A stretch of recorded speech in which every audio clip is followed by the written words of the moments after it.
What's going on, everybody? Welcome back to the NerdyMark channel. I'm Sid the NerdyMark, and this is the NerdyMark Wrestling Show. So, it's been a while, hasn't it, since I've done a YouTube video, hasn't, right? I've just been really busy past couple weeks, especially with work and everything. Things are starting to get a lot busier now over there. So there will be times where I may not upload, and where I will miss an upload, like I have been for the past couple of weeks. But I just thought I'd still upload this week. I'm gonna try to upload for the rest of this month. If I don't, I'm sorry. I hope this is not the only upload you get this month, but depending on the situation at my job, I will be uploading as per that, because that does take precedence over YouTube. But I still wanted to give you guys this, and I will also come back with in other news this later on this week or sometime this weekend. But either way, let's jump in to some news. So, unfortunately, we begin with some sad news, and that is that the gentleman known as James Arthur Harris, also known as Kamala, the Ugandan Giant, tragically passed away earlier this week at the age of 70. Kamala was obviously known for portraying the menacing African warrior. He was, huge on WCW as well as WWE, and of course he did lose his fight, unfortunately, to the COVID-19 virus, and that is just so sad, especially when you see someone like that fall to this virus. Again, it goes to show how deadly of a thing this whole this coronavirus has been, and it's just been crazy. I unfortunately, again, just like with most of these people who have passed away, I have not really watched a lot of his matches. I always got him confused with Papa Shango, fun fact. But I learned that they're, of course, two different people. Papa Shango would later on go on to become the grandfather, the godfather, and of course, good father. And maybe he is a grandfather. Who knows? I don't know. Anyway, but Kamala, we thank you for all your contributions to pro wrestling. Rest in peace. You are gone, but never forgotten. Thoughts and prayers go out to the family of James Harris, aka Kamala. Our next piece of news comes from AEW. So this week on AEW, we did have the Jurassic Express taking on Hangman Adam Page and Kenny Omega, which I'll talk about a little bit. And of course, Jungle Boy did take the pin in that match, but of course, they are apparently planning for a lot of big things for Jungle Boy, Jack Perry. Apparently, they are waiting for crowds to come back once again, and this whole pandemic thing to go over. They are, like I said, so he is scheduled for a big push, whether that be a singles push or a push for the tag team titles. Is still uncertain. Although I do feel like at All Out, we need Page and Omega to lose those titles. If it is to the Jurassic Express, I'm more than happy with that. Of course, if Jungle Boy wants to try out for the TNT title again, or even, or even the AEW World title, I would be happy with that. Give him a singles push akin to Scorpio Sky would be pretty awesome. So, I'm excited. I'm looking forward to see what they do. I wonder if they are. I wonder what they're going to do with him. But that kind of means that for now he is in limbo, because we still don't know when we're going to be able to go out again and when we're going to be able to have crowds at wrestling shows again. So we'll see. But, I am kind of glad they're saving it for crowds, just because he would get a much bigger pop and it would just be that much more impactful. So I get it. But still very excited for Jungle Boy. I really do enjoy his work. He's amazing in the ring, and he absolutely deserves a big push. So very excited for that. I am hoping that it's a good one and it's a long one. Our final piece of news comes to us once again from AEW.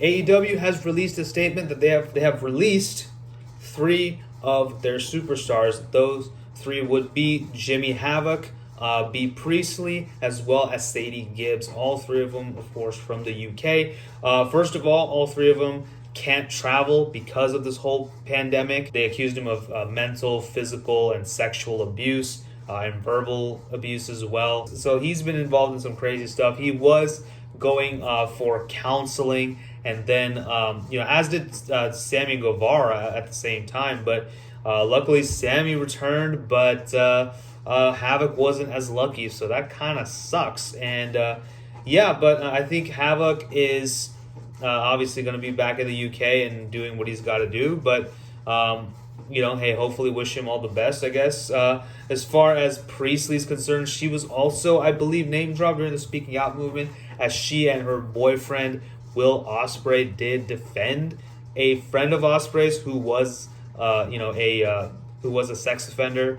So, I mean, that's terrible. If that is the case, then, obviously I think Priestley is just as bad as the person doing those acts. But either way, Priestley was fine. Like, I loved her look and everything, but I'm sorry, I wasn't super impressed with her as a wrestler. I think she was good, but like I said, her look was very impressive. I'll give her that. But whatever. Hopefully she is doing okay during the pandemic as well. Sadie Gibbs hasn't really been seen in forever, and I kind of understand why they released her, because obviously they haven't really utilized her much, and we're stuck in this pandemic. Perhaps she will return once this whole pandemic is over. We'll see. But on that note, I'm kind of terrified for Pac, because he's stuck in England and he can't come there. And of course the Lucha Bros, they haven't been seen for a while either. So that has me a little concerned about them. Perhaps it's just because I haven't seen them. Maybe they do have plans for them. Who knows? But either way, those three people are no longer with AEW, and they are off in England, and they're off, I guess, looking for work. So best of luck to them, I guess. But let's move on to our weekly shows. Now, I'm not going to lie to you guys. I think, I mean, it's kind of overdue, I guess, but the no crowds in wrestling shows, unfortunately, they are kind of getting to me. And so it's kind of weird now at this point. It's just, so it's kind of definitely has affected my love for pro wrestling. I really just want to be able to see crowds once again when it comes to wrestling. So I hope that happens soon. I'm going to go ahead and just talk about my quick thoughts on both AEW and NXT. Starting with AEW, I thought it was a solid show. I thought it was really good. There was nothing bad about it, in my opinion, that I can talk about. A lot of storylines advancing. Matt Hardy and Sammy Guevara, their feud is advancing. I wonder what they're doing with Matt Hardy. He of course is saying, I want to just be focusing on being Matthew Hardy now. So I'm wondering what that really means, frankly. I'm just wondering if that means we're not going to get Broken Matt Hardy anymore. But then again, on BTE, we've been seeing glimpses of Broken Matt Hardy and him cycling through all his different personas. Perhaps that's what they're going to do. I don't know. Cody versus Scorpio Sky, absolutely brilliant match. Loved it. Interesting with the whole FTR attacking the Rock and Roll Express. I thought that was cool. Looks like we're getting the whole Four Horsemen deal, with Cody and definitely looks like Shawn Spears, Paige, and FTR are probably going to be the Four Horsemen. Although Cody has been doing all this, I don't know what's going on with that. Is Shawn Spears going to be in it, or is it going to be Hangman Adam Page? It can't be both, because then it'll be the Five Horsemen and not the Four Horsemen, obviously. So I wonder what they're doing with that. Other than that, I loved it. Orange Cassidy beating Chris Jericho was good. He doesn't have to pay $7,000 now to replace Jericho's jacket. I thought that was great. Brody Lee challenging for the TNT title now. That's a good idea. That's a match I want to see. And by the way, the new TNT title was revealed, and it looks good. I like it with a little bit of that gold lining on it. It actually looks a little bit more robust, in my opinion. Although I do wish the strap was a little darker. I think it would have given it a little bit more pop. But it is what it is. But either way, I would say AEW, pretty solid show this week.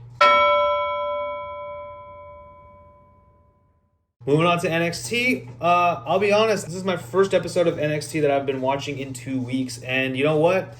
It was good. It was still good. I know that Vince McMahon, he is having a hand in creative for NXT, And I can definitely see that with the whole Pat McAfee, Adam Cole feud.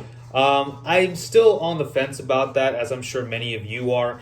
However, I want to see how they execute it. Are they going to execute it better than the main roster is my question. That's all I want to know, because obviously they've had celebrity feuds there. You know, they've had people like Drew Carey and Snooki. Shaq was supposed to do a thing with Big Show. You know, we had the two SNL people against Braun. All of those have more or less been duds, in my opinion. Well, Drew Carey was kind of entertaining in the Royal Rumble, but still, you know, it didn't really do much for me. So I'm looking forward to see what they do with Pat McAfee and Adam Cole. It's going to be a one-on-one match. By the way, early prediction, Adam Cole needs to freaking win that match. Like, come on. Like, if you have Pat McAfee win this match, I'm going to be questioning whether I should watch NXT or not anymore. Seriously. Like, I'm not going to lie. By the way, I forgot to mention that I am so happy that we're finally getting another ladder match for the North American title, because the first one was fan-freaking-tastic, and this week we've got people like Damian Priest, we've got Bronson Reed, we got Cameron Grimes. We're probably gonna get either Finn Balor or a returning Velveteen Dream. Velveteen Dream, but yeah, he returned this week, so that was interesting. I don't know, because he was also one of the names during the Speaking Out movement that was listed, and that was not. I don't know how I feel about that. Like, I mean, it's good to see him back, but it's also like, well, you had a bunch of minors offend you of sexual misconduct, so I don't know how I feel about Dream returning, unless, of course, those allegations are false. But if that's the case, then fine. But I don't know what to think about that. I mean, NXT itself as a show was really good, but I don't know what to think about Dream returning. Of course, next week, Dream will face Finn Balor for another chance to enter that ladder match. Gargano has a match next week against Ridge Holloway, I believe, and that should be good. I'm pretty sure Gargano is going to win that. Keith Lee got fired on his eyes thanks to Karrion Kross, so we're going to finally get that match at TakeOver 30, so that's going to be good. Keith Lee versus Karrion Kross. So I'm really excited about that one. But overall, like I said, I think that it was a really good show as well. A very solid show again. I can see the Vince McMahon influences, but again, the matches are still pretty good. And and Io Shirai versus Dakota Kai, also a match for NXT. That's going to be good too. But yeah, overall, a good show from NXT as well. So now it is time for the big question. Now, I just talked a little bit about celebrity matches this week, and I mentioned names like Snooki, I mentioned names like Drew Carey, of course, even Jon Stewart, and the SNL guys. I keep forgetting their names. I'm sorry, I don't watch SNL like that. Hell, even Donald Trump, the president of the United States, was in a celebrity feud with Vince McMahon, right? And the whole Umaga and Bobby Lashley thing. We do also have a lot of wrestlers who basically have now achieved celebrity status. Some examples include Dwayne "The Rock" Johnson, Dave Bautista, John Cena, Hulk Hogan even. Well, he's a little old, but the other three men have either retired or semi-retired from pro wrestling. However, I still think they have a little bit more to offer. But, however, they do have celebrity status. So my question to you, do you think that if any of those wrestlers who've gone Hollywood came back tomorrow to wrestle a match, would you consider that a celebrity feud? Let me know your answers and thoughts in the comments section below. I would love to see what you say about this, but let me know, and your answer could be on next week's video. And just like that, ladies and gentlemen, and boys and girls, that brings another episode of the NerdyMark Wrestling Show to a close. What did you think about all the news and articles? What did you think about AEW and NXT? And of course, don't forget to answer my question of the week. But all that being said, let me know all your thoughts in the comment section below. Thank you for watching. Don't forget to like, share, and subscribe. Follow me on social media. Tell your friends about the Nerdy Mark. Stay safe out there. Take care of yourselves. And I'll see you next time. Bye-bye.